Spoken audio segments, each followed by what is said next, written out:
આવો અને આપ આપના તેજાબી વક્તવ્યથી આ સભાને કર્મજોશીથી ભરી દો. હલો, બોલો ભારત માતા કી. ભલા માણસ, ગામડાના લોકો ચોખ્ખો ખોરાક, ચોખ્ખું ઘી દૂધ, ચોખ્ખી આબોહવા, તમારા અવાજમાં કરંટ હોવો જોઈએ. બોલો ભારત માતા કી. અવાજ ગાજવો જોઈએ. બોલો ભારત માતા કી. આજની આ સભાની અંદર ઉપસ્થિત ગુજરાત સરકારના કેબિનેટ મંત્રી, આપણા ધારાસભ્ય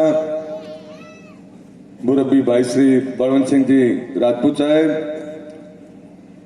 આપણા ભારતીય જનતા પાર્ટીના પ્રદેશ પ્રમુખ ભાઈ શ્રી નંદાજી,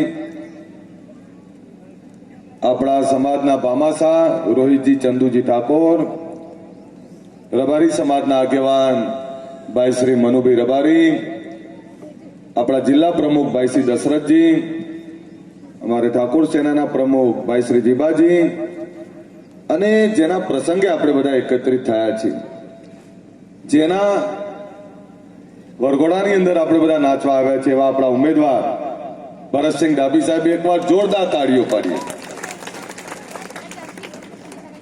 દોસ્તો, બળવંતભાઈએ અને ભરતસિંહભાઈએ જે કામો કર્યા છે, સરકાર અને સરકારની યોજનાઓ લોકો સુધી પહોંચાડી છે, એનો હિસાબ તમને આપ્યો છે.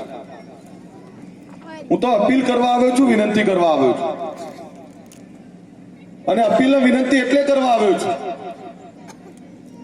કે આજે જે લોકો ભ્રમણા ફેલાવે છે, અફવાઓ ફેલાવે છે, એવું કે છે કે આ નથી મળ્યું, ફલાણું નથી મળ્યું, ઢીકણું નથી મળ્યું, ત્યારે ભારતીય જનતા પાર્ટીના છેલ્લા 30 વર્ષના શાસનના લેખાજોખા, છેલ્લા 10 વર્ષનું નરેન્દ્ર